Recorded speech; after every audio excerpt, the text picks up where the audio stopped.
नमस्कार, news state देख रहे हैं आप और मैं हूं आपके साथ प्रगति शर्मा। भारत में तेजी से कोरोना फैल रहा है और कोरोना का नया वेरिएंट JN1 तेजी से पैर पसार रहा है। 24 घंटे में देश में 752 नए केसेस सामने आ चुके हैं, जिसके बाद स्वास्थ्य विभाग की चिंता और भी ज्यादा बढ़ गई है। अब मध्य प्रदेश और छत्तीसगढ़ में भी मामले बढ़ते जा रहे हैं। महत्वपूर्ण खबर आपको बता रहे हैं, कोरोना के अब तक 4 मामले मिले हैं। भोपाल समेत 3 जिलों में कोरोना मरीज मिले हैं। छत्तीसगढ़ में 2 दिनों के अंदर 5 मामले सामने आए हैं। इधर राजधानी रायपुर की बात करें तो दो मामले, इधर बिलासपुर, दुर्ग और कांकेर में एक मरीज मिला है। 2023 के बाद एक दिन में मिलने वाले सबसे ज्यादा केसेज हैं ये।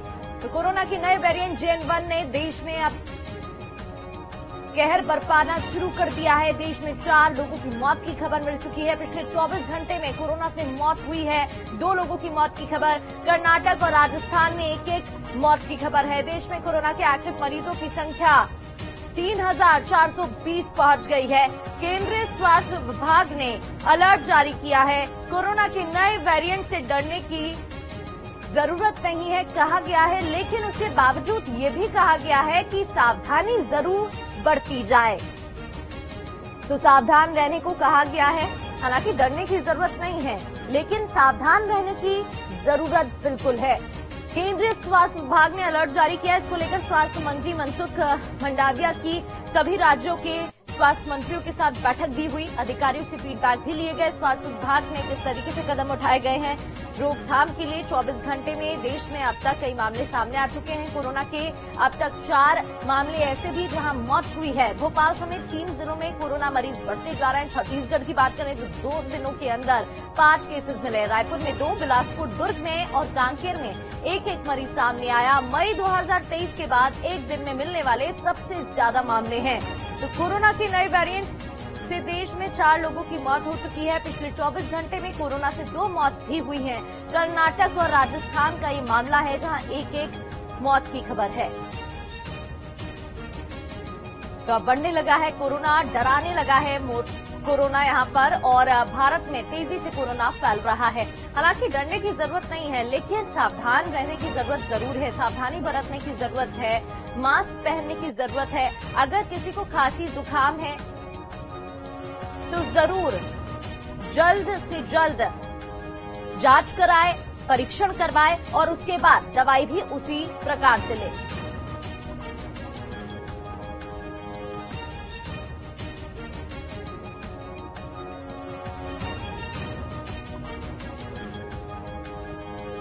और देखिए, पिछले 24 घंटे में मामले बढ़ते जा रहे हैं। महत्वपूर्ण खबर इसलिए है क्योंकि हमने देखा जब कोविड की 3 वेव सामने आई थी तो कहीं ना कहीं जागरूकता की कमी थी, जिसकी वजह से मामले तेजी से बढ़े, तेजी से इजाफा हुआ। लेकिन उसके बाद जब ओमिक्रॉन आया, लोग सावधान हुए। अब ओमिक्रॉन का सब वेरिएंट JN1 बताया जा रहा है, जिसके मामले बढ़ते जा रहे हैं। कितना खतरनाक है, कहां किस तरीके से रोकथाम के क्या प्रयास किए जा रहे हैं, जानेंगे। हमारे साथ हमारे रिपोर्टर्स अलग अलग जगहों से जुड़ गए हैं। गौरव हमारे साथ राजधानी भोपाल से जुड़ गए हैं, तो राजधानी रायपुर से हमारे साथ अंकुश जुड़ गए हैं। इसके अलावा हमारे साथ डॉक्टर दीपक चोपड़ा भी जुड़ गए हैं, पल्मोनोलॉजिस्ट हैं। उनसे भी जानेंगे कि आखिर ये कोविड कितना खतरनाक है। डॉक्टर दीपक, सबसे पहले आपका ही मैं रुख करना चाहूंगी। JN1 वेरिएंट कितना घातक है, कितना खतरनाक है और कितने डरने की जरूरत है इससे?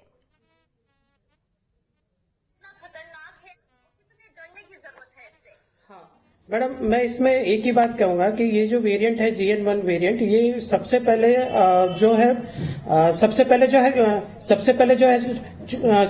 ये जो है अपने यूनाइटेड स्टेट में दिखाई दिया था। और ये ना सितंबर महीने के अंदर सबसे पहले ये वेरिएंट दिखाई दिया था। JN1 वेरिएंट जो है वो WHO के हिसाब से जो है अपना WHO के हिसाब से ये जो है मतलब इतना ज्यादा सीरियस नहीं है, इतना ज्यादा खतरनाक नहीं है JN1 वेरिएंट, क्योंकि अभी तक सितंबर से लगा के यूनाइटेड स्टेट, चाइना, हांगकांग और अब जो है इंडिया के अंदर भी इसके केसेस मिलने लगे हैं। पर JN1 वेरिएंट जो है, जो हमें वैक्सीन लगी थी उसके ऊपर इफेक्टिव है। हमारी वैक्सीन जो है JN1 वेरिएंट पे इफेक्टिव है और JN1 वेरिएंट के द्वारा जो भी सिम्टम्स होते हैं बहुत ही माइल्ड और मॉडरेट सिम्टम होंगे। जो मतलब ओल्ड पेशेंट्स हैं, जो जिनकी एज ज्यादा है और जिनके साथ में एसोसिएटेड कोई और ज्यादा बीमारियां हैं, जैसे कैंसर की बीमारी या किडनी की बीमारी है, उन लोगों को जरूर जो है थोड़ा सा ध्यान रखने की जरूरत है। सार्वजनिक स्थान पे जाएं तो मास्क वगैरह लगा करके जाएं, ज्यादा भीड़ भाड़ वाली जगह और ज्यादा गैदरिंग वाली जगहों से बचें। बिल्कुल। दीपक जी, ये भी बताइएगा, देखिए सांस से रिलेटेड या लंग से रिलेटेड बीमारी वाले संबंधित पेशेंट्स आपके पास जरूर आते होंगे। हमने कोविड की बाकी वेव्स में भी ये देखा। अभी आप बता रहे हैं JN1 उतना खतरनाक नहीं है, सीरियस नहीं है, लेकिन फिर भी 4 लोगों की मौत की खबर मिली है। तो क्या हो सकता है कि उनकी जो हिस्ट्री रही हो वो ऐसी हो, डायबिटीज हो, BP की प्रॉब्लम हो, या फिर सांस संबंधित कोई बीमारी हो जिसकी वजह से उनकी मौत हो गई, या फिर बहुत लास्ट स्टेज में पता चला हो? कैसे इसको समझ सकते हैं?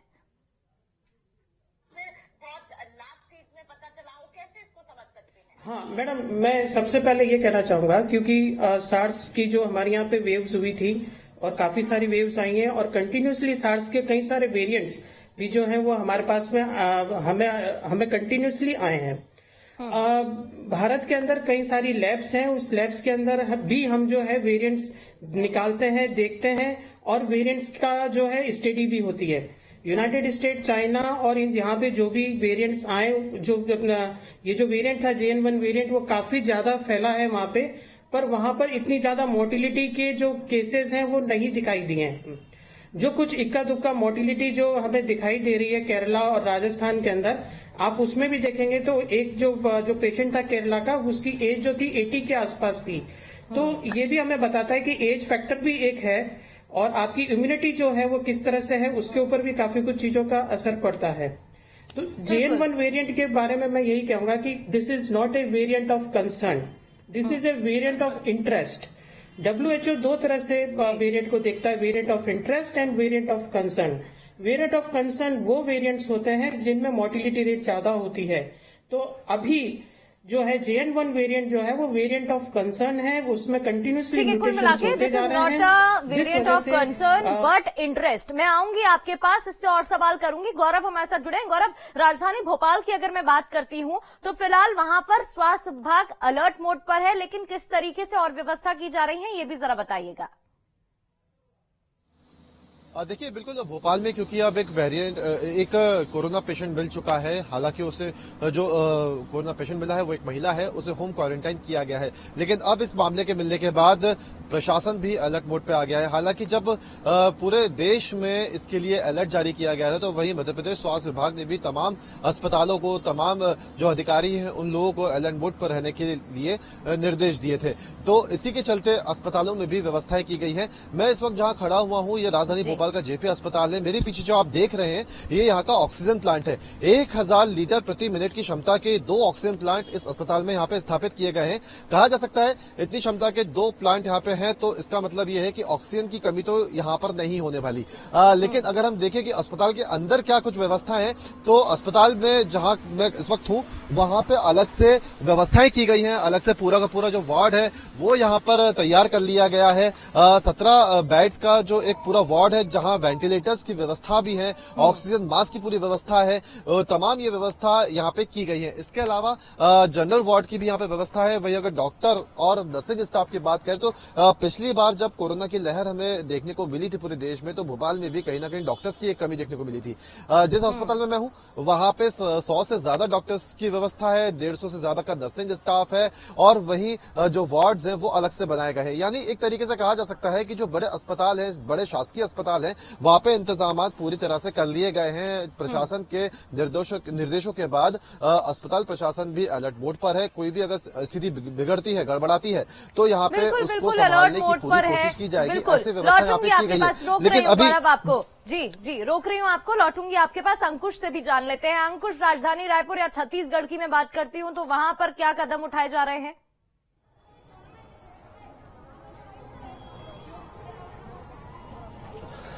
देखिए, छत्तीसगढ़ में भी कोविड को लेकर जो है जागरूकता अभियान चलाए जा रहे हैं, और सबसे महत्वपूर्ण बात यह है कि कल ही रुकिए, लौटूंगी आपके पास भी। हमारे साथ एक और मेहमान जुड़ गए हैं, उनसे भी बातचीत करेंगे। डॉक्टर MC मिश्रा जी जुड़ गए हैं, फॉर्मर डायरेक्टर हैं एम्स से, और उनसे भी जानेंगे कि ये कितना खतरनाक है वेरिएंट। आप अपनी बात जरा पूरी करिए जी।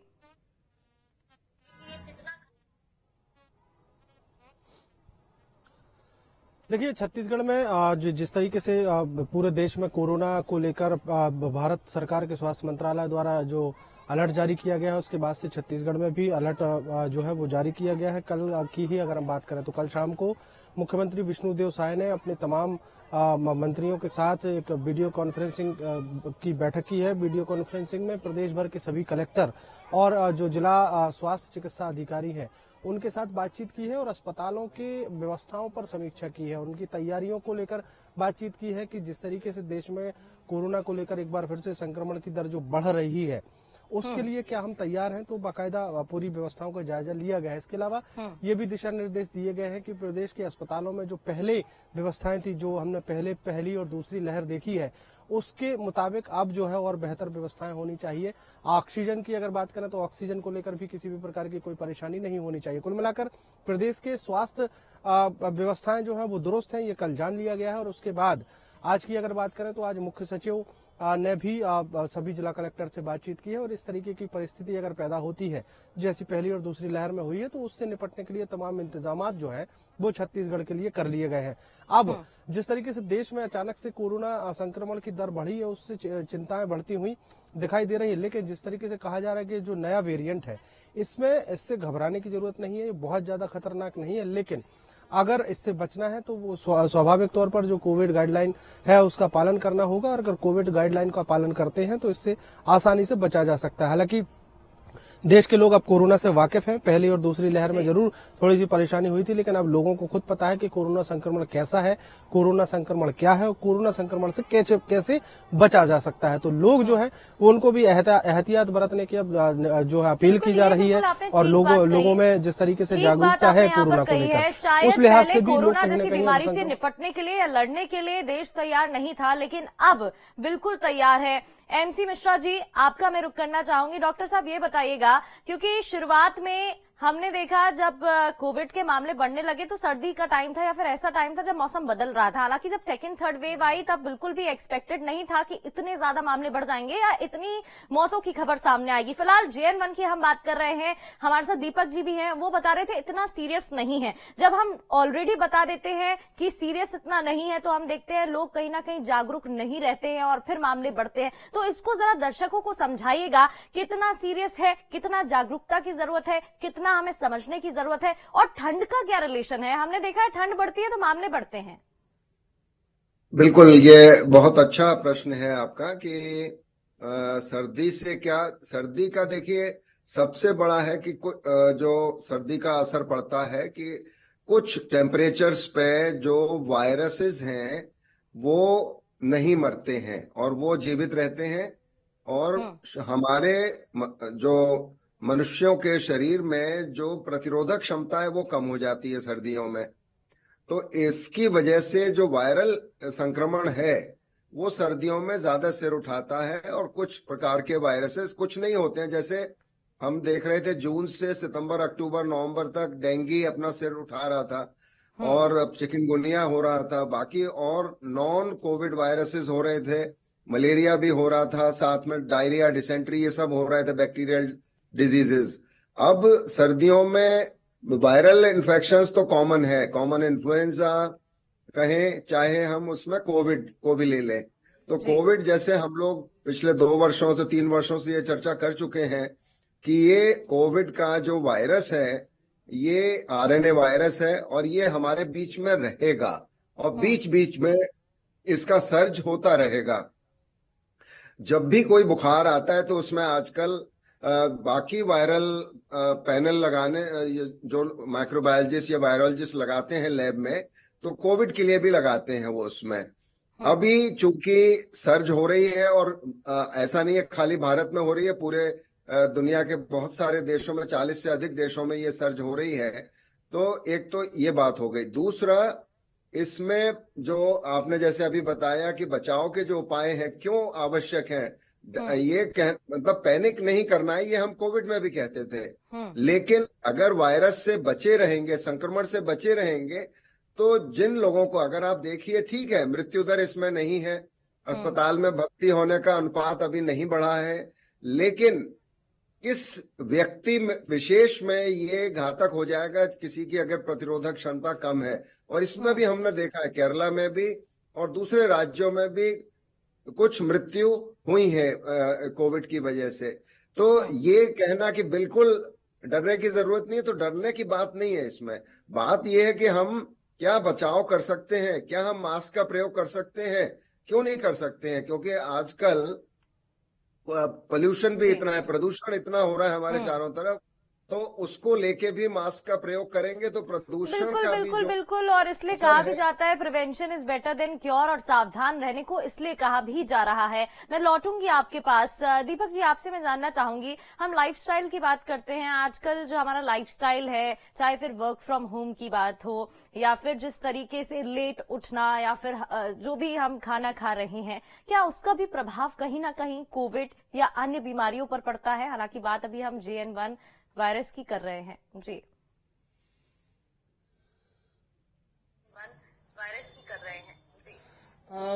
मैम आपने बहुत सही प्रश्न किया, क्योंकि लाइफस्टाइल चेंजेस बहुत ज्यादा आ गए हैं। हमारा फूड हैबिट्स हमारी काफी कुछ हद तक चेंज हो चुकी है।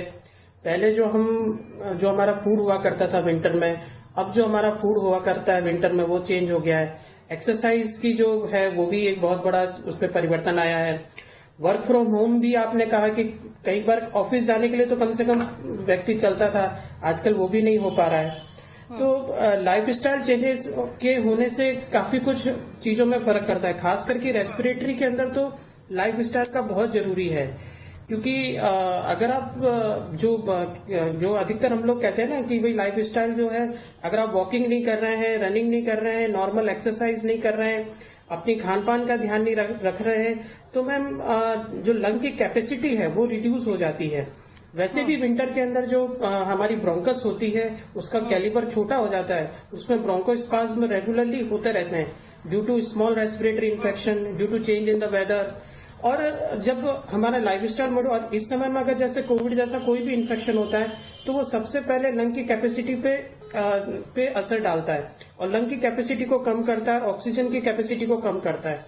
जो हमने कोविड के अंदर भी देखा, कोविड की वेव्स के अंदर भी देखा, हमने ये भी देखा है कि जो व्यक्ति एक्सरसाइज कर रहे थे, रेगुलर योगा प्राणायाम वगैरह कर रहे थे, उनको कोविड का इन्फेक्शन काफी कम हुआ एज कम्पेयर टू उन लोगों के जिनकी लाइफस्टाइल जो थी वो ठीक है। यानी कि कुल मिलाकर एक्सरसाइज योगा करना इसलिए बहुत ज्यादा महत्वपूर्ण हो जाता है। मैं लौटूंगी आपके पास, आप बताइएगा कि क्या क्या और वो तरीके हैं या एक्सरसाइज किस तरीके से हम कर सकते हैं इससे निपटने के लिए। गौरव, मैं आपका रुख करना चाहूंगी, संक्षेप में ये जरा बताइएगा कि अभी बैठक हुई थी जहां पर केंद्रीय स्वास्थ्य मंत्री मनसुख मंडाविया ने सभी राज्यों के स्वास्थ्य मंत्रियों के साथ बैठक की थी। हालांकि इसमें मध्य प्रदेश से कोई शामिल हुआ कि नहीं ये जानकारी निकलकर सामने नहीं आई है, जरा इस पर अपडेट दीजिएगा। बैठक हुई, उसके बाद कोई नियम लागू हुए, क्या कुछ अभी निर्देश दिए गए हैं?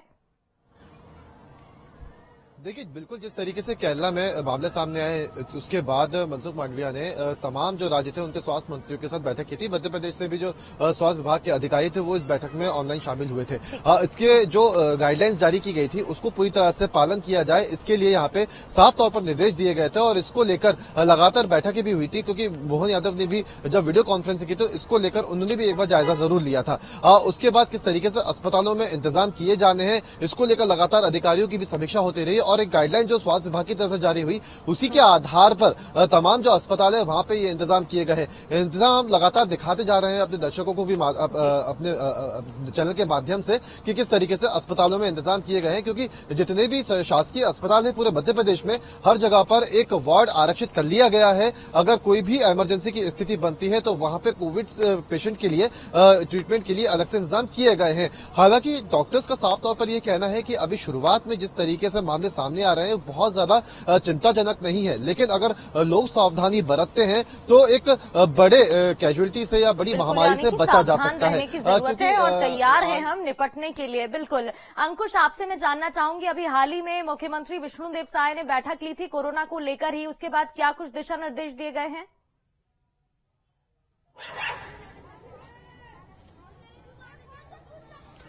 देखिए, जिस तरीके से मुख्यमंत्री विष्णुदेव साय ने जो बैठक ली थी उसमें सिर्फ और सिर्फ यही दिशा निर्देश दिए गए हैं कि अगर कोई आपातकाल स्थिति बनती है या फिर कोई परेशानी भरी स्थिति बनती है जो पहली और दूसरी लहर में बनी थी, उसके लिए हमको पहले से तैयार रहना है और जितने भी स्वास्थ्य व्यवस्थाएं हैं उनको दुरुस्त रखना है, चाहे वो बड़े अस्पताल हो चाहे छोटे अस्पताल हो, सभी जगह दवाइयों की पूर्ति हो, सभी जगह कोविड टेस्ट की व्यवस्था हो और अचानक से अगर कोई कोविड पेशेंट मिलता है तो उसकी भर्ती कराने से लेकर और उसके इलाज की तमाम व्यवस्थाएं जो है वो पर्याप्त हो। इन तमाम बातों के साथ अगर हम देखें तो छत्तीसगढ़ में अभी बहुत ज्यादा स्थिति बिगड़ी नहीं है। अभी पूरे प्रदेश में केवल 5 मरीज ही हैं जो एक्टिव हैं। 5 मरीजों में कोरोना संक्रमण की पुष्टि हुई है तो उनको होम क्वारंटाइन कराया गया है और जो नगर निगम हो या फिर जितने भी जिला प्रशासन है उनकी निगरानी में ये कोविड पेशेंट अभी हैं। तो जिस तरीके से हालात जो बन रहे हैं देश के या देश भर से जो अलग अलग राज्यों से जो खबरें आ रही हैं उससे कहीं ना कहीं छत्तीसगढ़ जो है वो अलर्ट हो रहा है और लोगों को भी एहतियात बरतने की अपील की जा रही है। और जिस तरीके से जिला प्रशासन की बैठक हुई है मुख्यमंत्री के साथ तो सभी जिलों में इस बात का ख्याल रखने के लिए कहा गया है कि जो भीड़ भाड़ भरे इलाके हैं वहां पर कोविड गाइडलाइन का पालन हो। लोगों से अपील करें कि आप मास्क उपयोग करें और बहुत ज्यादा जरूरी ना हो बात जो हम लगातार कर रहे हैं, गौरव से भी मैंने यही बातचीत की और दर्शकों से भी मैं यही कहना चाहूंगी, न्यूज स्टेट के माध्यम से अपील करना चाहूंगी। स्वास्थ्य विभाग तो अलर्ट मोड पर है ही, लेकिन हम सबको भी अलर्ट रहने की जरूरत है, तभी हम इस बीमारी से निपट पाएंगे और लड़ पाएंगे। हालांकि तैयारी सभी की पूरी है। एमसी मिश्रा जी, आपसे मैं जानना चाहूंगी, ये सवाल हो सकता है आपसे पूछा भी गया हो और सवाल ये है कि क्योंकि वायरल बीमारी की हम बात करते हैं, वायरस ऐसा है कि वो जब तक किसी के बॉडी में जाता है तब लिविंग फॉर्म में होता है, बैक्टीरिया की तरह नहीं है, और जब तक नहीं होता फिर नॉन लिविंग फॉर्म में होता है। तो क्या ये कभी जाएगा या नहीं जाएगा? नहीं, देखिए, ये कहना कि वायरस कहीं अदृश्य हो जाएगा या इस पृथ्वी से चला जाएगा तो ये तो संभव नहीं है। करीब 150 प्रकार के वायरसेस हैं पूरे हमारे इस धरती पे और वो कुछ जानवरों में रहते हैं, कुछ चमगादड़ में जैसे हम बात करते हैं, कुछ केरला में जैसे वो निपा वायरस है वो जो बैट्स हैं उनमें होते हैं और कुछ ये जंगल में जो जानवर होते हैं उनमें उनका हैबिटेट रहता है। और मनुष्यों में जब भी ये वायरस असर करता है तो कोई ना कोई लक्षण जरूर करेगा ये, और भिन्न भिन्न प्रकार के लक्षण होते हैं। हर शरीर के हर अंग को ये प्रभावित करता है। कुछ लोगों में ये गंभीर हो जाता है और जान तक चली जाती है। इसलिए लोगों को हल्के में नहीं लेना चाहिए। चाहे कोविड या कोई और वायरल संक्रमण भी घातक होता है। आम जो इन्फ्लुएंजा वायरस है वो भी घातक हो सकता है। इसीलिए आजकल जो इन्फ्लुएंजा की जो वैक्सीन है उसको भी कुछ लोग लगवाते हैं और खासतौर से हम लोगों की जो उम्र के लोग हैं उन लोगों को रिकमेंडेड भी है कि लगवाना चाहिए हर वर्ष एक इन्फ्लुएंजा की वैक्सीन। तो मैं तो यही कहूंगा कि अभी फिर से लोगों को ये याद दिलाने के लिए है कि चूंकि संक्रमण बढ़ रहा है तो जिन लोगों ने अभी तक भी अपना टीकाकरण नहीं करवाया है वो करवा लें और इस संक्रमण से बचें जितना बच सकते हैं, क्योंकि ये प्रिडिक्ट करना, और खासतौर से उन लोगों के लिए जिनका अंग प्रत्यारोपण हुआ है, जिनको कैंसर का इलाज चल रहा है, कीमोथेरेपी लग रही है, इन लोगों की प्रतिरोधक क्षमता कम हो जाती है। जो वरिष्ठ नागरिक हैं, बहुत छोटे बच्चे हैं, ठीक है, बच्चों में अभी तक कोविड में इतना नहीं हुआ, 10% करीब बच्चे में असर हुआ कोविड का जब पूरे पेंडेमिक में हम लोगों ने देखा, और कुछ लोगों में सिस्टमिक इन्फ्लेमेटरी सिंड्रोम भी हुआ इसकी वजह से। लेकिन वायरल बुखार भी कुछ लोगों में हृदय पे असर करता है, तो जो हार्ट का फंक्शन है वो कम हो जाता है, लंग्स में करता है, निमोनिया हो जाता है। अगर वो हमारे जीआई ट्रैक्ट जो पाचन तंत्र है उसमें करता है तो लोगों को उल्टी या उसमें दस्त लग जाते हैं। दिमाग पे असर करता है तो इसमें एनकेफेलोपैथी हो जाती है। तो ये और लिवर पे भी असर करता है। तो लगभग शरीर का कोई भी अंग अछूता नहीं रहता वायरस की वजह से, और किसमें गंभीर होगा ये कहना मुश्किल है। इसका पक्के तौर पे कोई दवा नहीं है। दीपक जी, बचाव ही एकमात्र का वो है, इसका उपाय कि बचे रहें, भीड़ में न जाएं। बिल्कुल, यानी कि बचाव ही उपाय है, बचे रहें और उसके लिए सावधान रहने की जरूरत है। दीपक जी, आपसे मैं जानना चाहूंगी, अभी डॉक्टर एमसी जी भी यहाँ पर, मिश्रा जी भी कह रहे हैं कि किस तरीके से अगर इम्यूनिटी वीक होती है आपकी तो ज्यादा असर होता है। हमने देखा जब पेशेंट्स कोविड से जो पीड़ित थे, हार्ट फेल होने के मामले ज्यादातर सामने आए, तो इम्यूनिटी स्ट्रांग करने के लिए क्या कुछ किया जा सकता है? जी, इम्यूनिटी स्ट्रांग करने के लिए क्या कुछ किया जा सकता है? जी, मैडम, ये आपका प्रश्न बहुत अच्छा है कि मतलब जो अपनी रोग प्रतिरोधक क्षमता है वो ही अधिकतर वायरसेस इन्फेक्शन के खिलाफ लड़ने में काम आती है। और ये आज से ट्रुथ नहीं है मैडम, ये बहुत पहले से ट्रुथ है। कॉमन कोल्ड का जो इन्फेक्शन है वो विंटर्स में कॉमन है, स्प्रिंग सीजन में भी कॉमन है, वसंत ऋतु में, सर्दियों में जो ये इन्फेक्शंस होते हैं कोल्ड, क्या कहते हैं, कॉमन कोल्ड या वायरल इन्फेक्शंस होते हैं, वो अधिकतर पहले भी जो है आपकी इम्यूनिटी के द्वारा ही उसको टैकल किया जाता था। अभी जो है इम्यूनिटी काफी कम हो गई है, उसके पीछे कई सारे कारण भी हम देख सकते हैं। पॉल्यूशन भी एक रीजन है उसके अंदर। इसके अलावा हमारी जो अभी जो हमारी लाइफ स्टाइल है वो भी उसका एक बहुत बड़ा रीजन है।